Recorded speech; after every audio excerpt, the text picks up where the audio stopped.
Hello students, it's Anuradha ma'am here. Welcome to my YouTube channel mid concept easy. आज के video lecture में class 12 accountancy के TS Grewal book को continue करते हुए मैं आपको आगे के एक्सरसाइज के क्वेश्चंस करवाऊंगी चैप्टर 1 के। अब तक मैं आपको क्वेश्चन नंबर 13 तक सारे क्वेश्चन डिटेल्ड वे में इस लिस्ट मैनर में एक्सप्लेन कर चुकी हूँ। आज मैं स्टार्ट कर रही हूँ क्वेश्चन नंबर 14 से। आप मेरे चैनल को सब्सक्राइब जरूर कर लेना, क्योंकि पूरी बुक के एक्सरसाइज के क्वेश्चन मैं आपको बहुत ही आसान तरीके से समझाऊंगी। दूसरा, ज्यादा से ज्यादा बच्चों को आप मेरे चैनल का लिंक शेयर करो, मेरे वीडियो शेयर करो, ताकि हर बच्चे को जो भी अकाउंटेंसी से रिलेटेड प्रॉब्लम है वो उसे क्लियर हो जाए। मैं चाहती हूँ हर बच्चे को मेरे वीडियो लेक्चर से बेनिफिट हो और ज्यादा से ज्यादा वो सीबीएसई में स्कोर करे। तो आज मैं स्टार्ट कर रही हूँ क्वेश्चन नंबर 14 से। Question number 14 is Parul, Paresh and Rahul are partners in a firm. एक फर्म में 3 पार्टनर है, पारुल, परेश और Rahul. Firm gave loan to Rahul on 1st Feb 2024 of ₹6 lakh. देखो यहाँ पर राहुल ने फर्म से लोन लिया है, अमाउंट गिवन है, अमाउंट है ₹6 लाख और डेट है 1st Feb 2024। Interest was agreed to be charge at the rate of 6% per annum. यहाँ पर राहुल लोन की अमाउंट पर इंटरेस्ट भी पे करेगा फर्म को और रेट है 6% per annum. Rahul paid interest by cheque up to Feb 2024 on 5th March 2024 and balance was paid by him on 5th April 2024। देखो यही इंपॉर्टेंट लाइन है, इसी लाइन में बच्चे गलती करते हैं।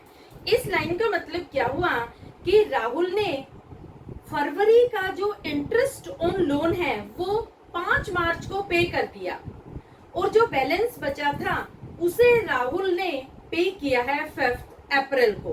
तो देखो यहाँ पर हम तो अकाउंटिंग करेंगे ईयर एंडिंग तक, हमें तो 31st March 2024 तक अकाउंटिंग करनी है। तो जो पेमेंट की एंट्री है 5th अप्रैल की वो हम पास नहीं करेंगे। हम एक तो एंट्री पास करेंगे जो राहुल ने अमाउंट पे की है फर्म को 5th मार्च को, उसकी दूसरी जो फर्म इंटरेस्ट चार्ज कर रही है राहुल पर। देखो इस क्वेश्चन में 3 पार्टनर है, पारुल, परेश और राहुल। राहुल ने फर्म से लोन लिया है, अमाउंट है ₹6 लाख और डेट है 1st Feb 2024। अब देखो कितने टाइम पीरियड के लिए राहुल ने लोन लिया है। 1st Feb से लेकर 31st March 2024 तक आप टाइम पीरियड कैलकुलेट करेंगे। पूरी फरवरी हो गई और पूरा मार्च, यानी 2 महीने का इंटरेस्ट राहुल पे करेगा फर्म को। तो यहाँ टाइम पीरियड कितना हो गया? टाइम पीरियड हो गया 2 मंथ्स। और देखो रेट ऑफ इंटरेस्ट भी क्वेश्चन में गिवन है, रेट ऑफ इंटरेस्ट है 6% पर एनम। तो हम इंटरेस्ट ऑन लोन कैलकुलेट कर सकते हैं जो राहुल फर्म को पे करेगा। तो हम लिखेंगे interest on loan receivable from Rahul. देखो अमाउंट कितनी है? अमाउंट है ₹6 लाख। टाइम पीरियड कितना है? टाइम पीरियड है 2 मंथ्स, तो 2/12। परसेंटेज कितनी है? 6%। तो जब आप कैलकुलेशन करेंगे तो आपको अमाउंट मिलेगी ₹6000। ये जो ₹6000 है ये राहुल फर्म को एज इंटरेस्ट ऑन लोन पे करेगा फॉर 2 मंथ्स। लेकिन देखो यहाँ क्वेश्चन में क्या गिवन है कि राहुल ने जो फेब का इंटरेस्ट ऑन लोन था वो पे कर दिया 5 मार्च को। तो सबसे पहले हम ये कैलकुलेट करेंगे कि राहुल ने कितनी अमाउंट पे कर दी इंटरेस्ट की। तो देखो जो ₹6000 है ये 6000 2 मंथ्स का इंटरेस्ट है, तो इसे आप 2 से डिवाइड कर देंगे तो अमाउंट आ जाएगी ₹3000। 3000 रुपीज राहुल ने फर्म को as interest on loan 5th March को पे कर दी। तो कितनी अमाउंट बच गई? अमाउंट बच गई 3000 की, वो फर्म चार्ज करेगी राहुल पर एज इंटरेस्ट ऑन लोन और राहुल पे करेगा 5th अप्रैल। अब देखो क्वेश्चन में क्या पूछा गया है कि आपको interest on loan to Rahul से रिलेटेड जर्नल एंट्रीज पास करनी है।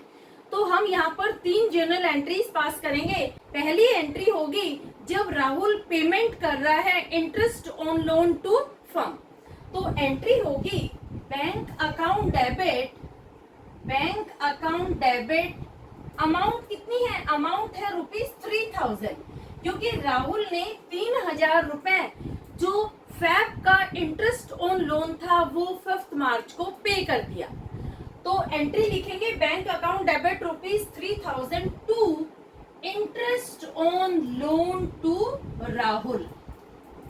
Amount will be same ₹3000। अब देखो बैंक को डेबिट क्यों किया? क्योंकि फर्म के पास कैश रिसीव हो रहा है, फर्म की एसेट इंक्रीज हो रही है। और दूसरा interest on loan to Rahul को क्रेडिट क्यों किया? क्योंकि इंटरेस्ट ऑन लोन ये फर्म की इनकम है, और जब फर्म की इनकम इंक्रीज होती है तो उसे हम करते हैं क्रेडिट। नरेशन लिखना, interest is paid by Rahul. Date जरूर डालना। देखो पहले आप ईयर डालना, ईयर है 2024 और पेमेंट कब हुई है इंटरेस्ट की? डेट है मार्च 5। क्लियर? अब सेकेंड एंट्री में जो इंटरेस्ट की अमाउंट, बैलेंस अमाउंट है, उस पर फर्म इंटरेस्ट चार्ज करेगी। तो सेकेंड एंट्री होगी इंटरेस्ट ड्यू की। तो डेट आप डालेंगे, ईयर डालने की जरूरत नहीं है, आप डालना मार्च 31। एंट्री क्या होगी? देखो जब फर्म किसी भी पार्टनर से इंटरेस्ट ऑन लोन चार्ज करती है तो उस पार्टनर के कैपिटल अकाउंट या करंट अकाउंट को हम हमेशा डेबिट कर देते हैं। अगर क्वेश्चन में फिक्स कैपिटल गिवन है तब आप पार्टनर के करंट अकाउंट को डेबिट करेंगे, अदरवाइज कैपिटल अकाउंट को आप डेबिट करेंगे। ये आप ध्यान रखना, जब भी फर्म इंटरेस्ट चार्ज करती है लोन पर तो हमेशा पार्टनर का कैपिटल अकाउंट डेबिट होता है। तो यहाँ राहुल के कैपिटल अकाउंट को हम करेंगे डेबिट। तो हम एंट्री पास करेंगे Rahul capital account debit. Amount कितनी है? देखो 6000 इंटरेस्ट के थे, 3000 राहुल ने पे कर दिए 5 मार्च को, कितने बचे? 3000 बचे। तो आप अमाउंट लिखेंगे ₹3000 to interest on loan to Rahul. Amount will be same ₹3000। अब ये जो एंट्री है ये इंटरेस्ट ड्यू की एंट्री है। यहाँ पर फर्म इंटरेस्ट चार्ज कर रही है राहुल से, राहुल ने अभी पेमेंट नहीं की है। पेमेंट कब करेगा? पेमेंट करेगा 5 अप्रैल को। लेकिन देखो 5 अप्रैल में तो नया फाइनेंशियल ईयर शुरू हो जाएगा, क्योंकि 31 मार्च 2024 को फाइनेंशियल ईयर की एंडिंग हो जाती है, जो अकाउंट्स होते हैं वो क्लोज हो जाते हैं। तो हमें यहाँ पर पेमेंट रिसीव की एंट्री पास नहीं करनी है। जो फर्म इंटरेस्ट चार्ज करेगी राहुल से, जो इंटरेस्ट ड्यू की अमाउंट है, वही एंट्री हम पास करें। तो एंट्री होगी Rahul capital account debit to interest on loan to Rahul. Narration क्या होगी? नरेशन होगी interest on loan to Rahul charge. अब देखो तीसरी एंट्री में क्या करेंगे कि जो भी इंटरेस्ट ऑन लोन की अमाउंट है उसे हम प्रॉफिट एंड लॉस अकाउंट में ट्रांसफर कर देंगे। प्रॉफिट एंड लॉस अकाउंट में इंटरेस्ट ऑन लोन को हम क्रेडिट साइड ट्रांसफर करेंगे। क्रेडिट साइड क्यों ट्रांसफर करेंगे? क्योंकि firm interest on loan receive कर रही है राहुल से। तो एंट्री क्या होगी? एंट्री होगी interest on loan to Rahul account debit to profit and loss account. तो डेट आप सेम लिखेंगे, डेट लिखेंगे मार्च 31। एंट्री क्या होगी? एंट्री होगी interest on loan to Rahul account debit. Amount कितनी होगी? देखो अमाउंट यहाँ पर टोटल इंटरेस्ट ऑन लोन की अमाउंट आएगी, अमाउंट आएगी ₹6000। 3000 रुपए फर्म ने रिसीव कर लिए हैं और 3000 रुपए फर्म के ड्यू हैं। तो टोटल जो इंटरेस्ट ऑन लोन की अमाउंट है वो एंटायर अमाउंट हम ट्रांसफर करेंगे प्रॉफिट एंड लॉस अकाउंट में। तो आप यहाँ पर लिखेंगे ₹6000 to profit and loss account. Amount will be same ₹6000। Narration क्या होगी? नरेशन होगी interest on loan to Rahul credited to profit and loss account. ये होगी इसकी नरेशन।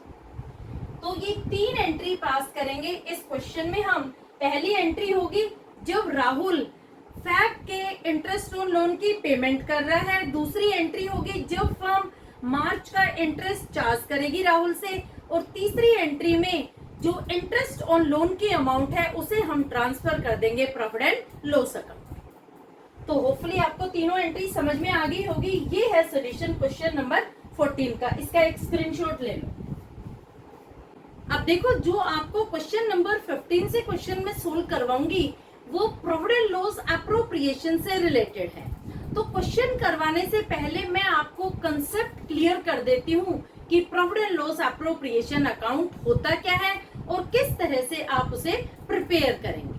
देखो, मैंने ये स्पेसिमेन बनाया है profit and loss appropriation account का। आपको भी जब क्वेश्चन सोल्व करेंगे तो बिल्कुल इसी स्पेसिमेन को फॉलो करते हुए क्वेश्चन अटेम्प्ट करना है।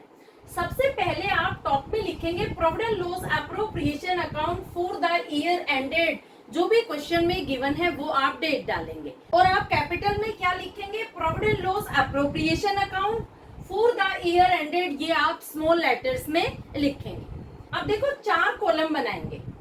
पहला कॉलम है पर्टिकुलर का, दूसरा है रुपीस का, तीसरा पर्टिकुलर और चौथा रुपीस का। 2 साइड है, एक है डेबिट साइड और दूसरी है credit side. Profit and loss appropriation account ये एक्सटेंशन होता है प्रॉफिट एंड लॉस अकाउंट का, क्योंकि profit and loss appropriation account का नेचर भी नॉमिनल अकाउंट है। तो सबसे पहले तो आपको ये अंडरस्टैंड करना है कि प्रॉफिट एंड लॉस एप्रोप्रिएशन का नेचर क्या है। ये नॉमिनल अकाउंट है। इसमें जो भी एक्सपेंसेस होगी, जो भी खर्चे होंगे उसे हम डेबिट साइड रिकॉर्ड करते जाएंगे और जो भी इनकम होगी उसे हम क्रेडिट साइड। ऐसे ही तो आप profit and loss account prepare करते थे। जो भी इनकम होती थी उसे आप क्रेडिट साइड लिखते थे और जो भी एक्सपेंसेस होती थी, खर्चे होते थे, वो सारे डेबिट साइड। तो प्रॉफिट एंड लॉस एप्रोप्रिएशन में भी जो इनकम होगी, यहाँ पर आप सारी इनकम दिखाएंगे, इधर आप सारी एक्सपेंसेस दिखाएंगे। राइट हैंड आप सारी इनकम दिखाएंगे और लेफ्ट हैंड सारी एक्सपेंसेस। क्लियर? अब देखो, profit and loss appropriation account होता क्या है, सबसे पहले तो आपको ये समझना है। 11th क्लास में जब आप सोल प्रोप्राइटरशिप की अकाउंटिंग करते थे तो आप कैसे अकाउंटिंग करते थे? देखो, जो भी अकाउंटिंग करते थे डबल एंट्री सिस्टम पर बेस्ड होती थी। कैसे आप अकाउंट बनाते थे? पहले आप ट्रेडिंग अकाउंट बनाते थे, बाद में प्रॉफिट एंड लॉस अकाउंट बनाते थे और फिर आप बैलेंस शीट प्रिपेयर करते थे। यहाँ पार्टनरशिप में भी जो अकाउंटिंग होगी वो बिल्कुल वैसे ही होगी, लेकिन यहाँ पर आप एक नया अकाउंट खोलेंगे जिसका नाम है profit and loss appropriation account. ये अकाउंट खोलने का रीजन क्या है, सबसे पहले आपको ये पता होना चाहिए। देखो, जब आप सोल प्रोप्राइटरशिप में अकाउंटिंग करते थे तो जो सोल प्रोप्राइटर होता था, जो बिजनेस का ओनर होता था, वो बिजनेस का प्रॉफिट सारा का सारा अपने घर ले जाता था। लेकिन पार्टनरशिप में क्या होता है कि यहाँ 2 या 2 से ज्यादा पार्टनर होते हैं, तो जो भी फर्म का प्रॉफिट होता है वो पार्टनर्स के बीच में डिस्ट्रीब्यूट होता है। कैसे डिस्ट्रीब्यूट होता है? या तो as per partnership deed distribute होगा या फिर इंडियन पार्टनरशिप एक्ट 1932 अप्लाई होगा। यही मेन डिफरेंस होता है सोल प्रोप्राइटरशिप की अकाउंटिंग में और पार्टनरशिप की अकाउंटिंग में।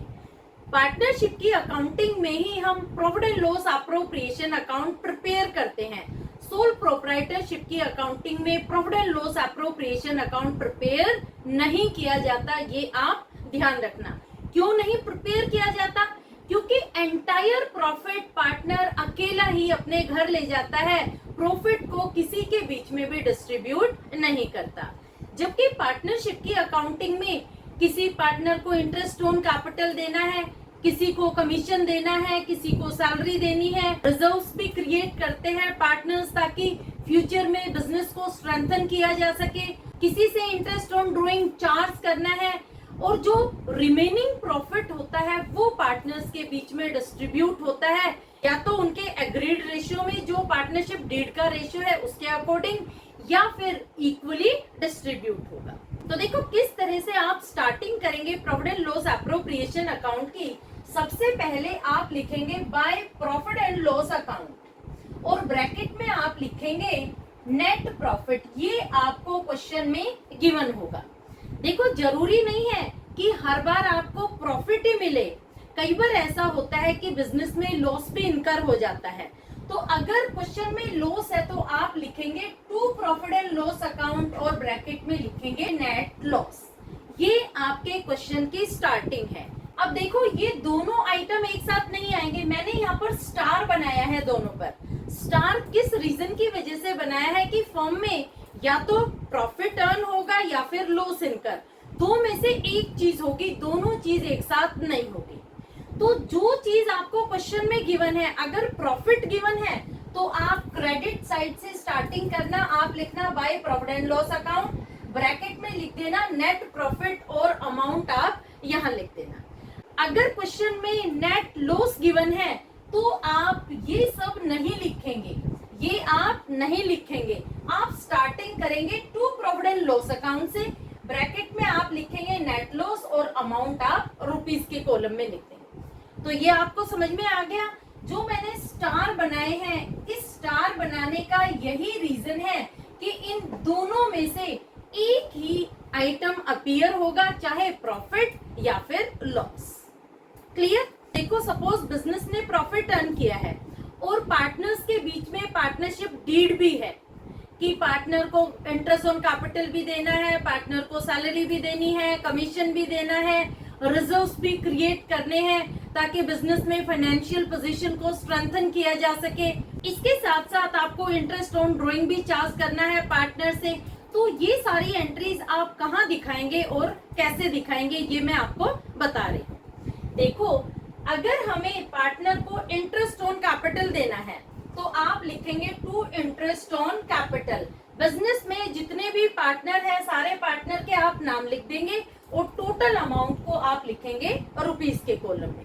अगर किसी पार्टनर को सैलरी देनी है तो आप पार्टनर का नाम लिख करके आगे लिखेंगे सैलरी। अगर किसी पार्टनर को कमीशन देना है तो पार्टनर का नाम लिख के लिखेंगे कमीशन और अमाउंट आप रुपीस के कॉलम में लिख देंगे।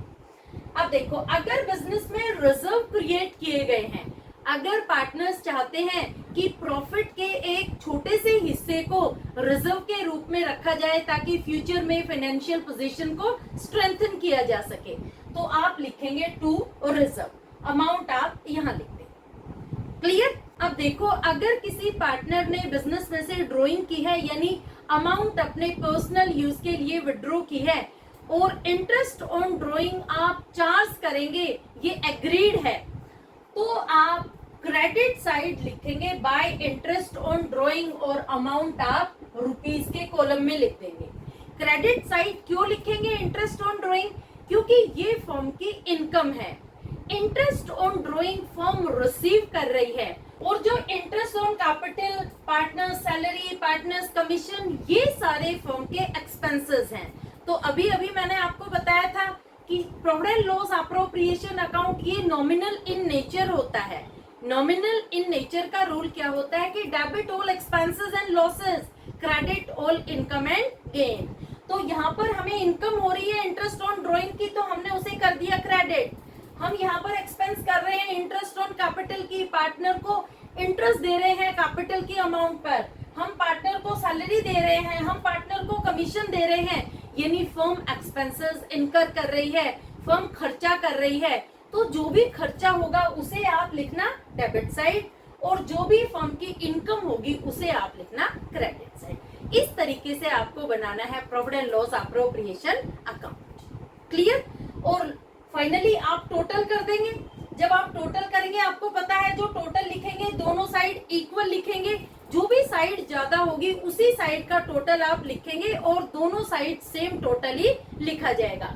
अगर क्रेडिट साइड का टोटल ज्यादा आ रहा है तो डेबिट साइड के जितने भी आइटम हैं उन्हें आप ऐड करके क्रेडिट साइड के टोटल में से माइनस करेंगे और जो बैलेंस आएगा उसे आप लिखेंगे to profit transfer to. Suppose दो पार्टनर है ए और बी, उनके एग्रीड रेशियो में जो बिजनेस में एग्री किया गया है, पार्टनरशिप डीड में एग्री है। और अगर पार्टनर्स के बीच में कोई एग्रीमेंट ही नहीं है, कोई डीड ही नहीं है, तो दोनों पार्टनर्स के बीच में या तीन पार्टनर है, जितने भी पार्टनर है सबके बीच में प्रॉफिट इक्वली डिस्ट्रीब्यूट कर देंगे, क्योंकि ये डिविजिबल प्रॉफिट है, ये डिस्ट्रीब्यूटेबल प्रॉफिट है। और जो भी प्रॉफिट होगा उसे आप रुपीस के कॉलम में लिख के देखेंगे तो दोनों साइड का टोटल आएगा इक्वल। ये तरीका है profit and loss appropriation account बनाने। होपफुली आपको समझ में आ गया होगा। अब मैं ले रही हूँ क्वेश्चन नंबर 15, जिसमें हम बनाएंगे profit and loss appropriation account. Question number 15 is Vinod and Mohan are partners. देखो फर्म में दो पार्टनर है, विनोद और Mohan. Vinod's capital is rupees 1 lakh and Mohan's capital is rupees 60,000। Vinod ने बिजनेस में 1 लाख रुपए लगाया है और मोहन ने 60,000 रुपए। Interest on capital is payable at the rate of 6% per annum. यहाँ पर इंटरेस्ट ऑन कैपिटल का रेट गिवन है 6% per annum. Vinod is to get salary of rupees 3,000 per month. Vinod यहाँ ज्यादा काम करता है, वो सैलरी लेगा पर मंथ और उसकी सैलरी है per month rupees 3,000। Net profit for the year is rupees 80,000। Prepare profit and loss appropriation account. देखो इस क्वेश्चन में दो पार्टनर है, विनोद और मोहन। विनोद ने बिजनेस में 1 लाख रुपए लगाए हैं, मोहन ने 60,000। यहाँ पर इंटरेस्ट ऑन कैपिटल का रेट गिवन है 6% पर एनम। तो सबसे पहले तो हम दोनों पार्टनर का इंटरेस्ट ऑन कैपिटल कैलकुलेट करते हैं कि विनोद को कितना इंटरेस्ट मिलेगा और मोहन को कितना। कैसे आप कैलकुलेट करेंगे? पहले हम कर रहे हैं विनोद का। विनोद का कैपिटल कितना है? रुपीज 1 लाख और रेट है 6%। तो अमाउंट कितनी आ जाएगी? रुपीज 6,000। 6,000 इंटरेस्ट ऑन कैपिटल मिलेगा विनोद को। अब हम करते हैं मोहन का interest on capital calculate. Mohan का कैपिटल कितना है?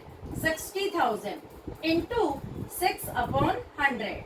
तो यहाँ अमाउंट आ जाएगी रुपीज 3,600।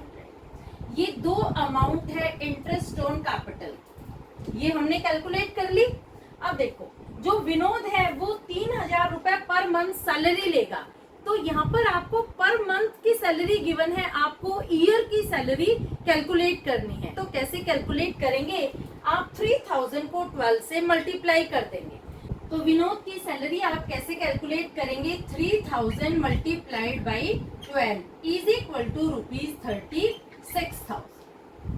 ये सारा आप बनाएंगे वर्किंग नोट में, ठीक है। अब हम करते हैं क्वेश्चन अटेम्प्ट। मैंने आपको क्या बताया था कि जब आप क्वेश्चन अटेम्प्ट करेंगे तो सबसे पहले प्रॉफिट एंड लॉस अकाउंट से आप प्रॉफिट या लॉस ट्रांसफर करेंगे profit and loss appropriation account में। तो यहाँ पर क्वेश्चन में 80,000 रुपीज प्रॉफिट के गिवन है, उसे हम ट्रांसफर करेंगे profit and loss appropriation account में। तो आप क्रेडिट साइड लिखेंगे by profit and loss account, bracket में लिखेंगे नेट प्रॉफिट और अमाउंट लिखेंगे रुपीज 80,000। इस तरह से आप क्वेश्चन की करेंगे स्टार्टिंग। अब देखो हमारे पास 80,000 रुपए नेट प्रॉफिट के हैं। अब हमें 80,000 में से दोनों पार्टनर को इंटरेस्ट देना है और विनोद को सैलरी देनी है। जो भी अमाउंट बचेगी, जो बैलेंस बचेगा, उसे हम पार्टनर्स के बीच में इक्वली डिस्ट्रीब्यूट करेंगे, क्योंकि क्वेश्चन में कोई भी प्रॉफिट शेयरिंग रेशियो गिवन नहीं है। तो देखो डेबिट साइड आप लिखेंगे to interest on capital. Vinod को कितना इंटरेस्ट मिलेगा? विनोद को इंटरेस्ट मिलेगा रुपीज 6,000। मोहन को कितना इंटरेस्ट मिलेगा? रुपीज 3,600। दोनों को टोटल करके आप लिख देंगे रुपीज 9,600, ठीक है। दूसरा, विनोद को सैलरी मिलेगी रुपीज 36,000। तो आप लिखेंगे टू विनोद सैलरी। अमाउंट कितनी है? रुपीज 36,000। और तो कोई इसमें एंट्री पास नहीं करनी, और कोई ट्रांजेक्शन नहीं है। अब देखो, अब हम टोटल करते हैं। टोटल क्रेडिट साइड का ज्यादा है 80,000, तो आप दोनों तरफ लिखेंगे 80,000। अब देखो डेबिट साइड में दो अमाउंट गिवन है, 9,600 और दूसरी है 36,000। इन दोनों को आप टोटल करेंगे तो टोटल आएगा 45,600। 45,600 को आप 80,000 में से माइनस करेंगे। 80,000 माइनस 45,600, तो आपको अमाउंट मिलेगी 34,400। ये डिविजिबल प्रॉफिट है। इस अमाउंट को आप डेबिट साइड लिखेंगे to profit transfer to Vinod and Mohan, और दोनों पार्टनर के बीच में 34,400 को इक्वली डिस्ट्रीब्यूट कर देंगे। डेबिट साइड आप लिखेंगे to profit transfer to Vinod and Mohan. 34,400 को इक्वली डिवाइड करेंगे तो अमाउंट आएगी 17,200। तो विनोद के सामने भी लिखेंगे 17,200 और मोहन के सामने भी लिखेंगे 17,200। टोटल लिखेंगे 34,400। ये है सॉल्यूशन क्वेश्चन नंबर 15 का। इस तरह से आप प्रिपेयर करेंगे profit and loss appropriation account. Hopefully आपको समझ में आ गया होगा। फिर भी कोई क्वेरी हो तो feel free to comment in comment box. Link अपने फ्रेंड्स को भी जरूर शेयर कर देना। ज्यादा से ज्यादा आप वीडियो शेयर करो ताकि हर बच्चे की अकाउंटेंसी से रिलेटेड क्वेरीज क्लियर हो जाए। Thank you so much.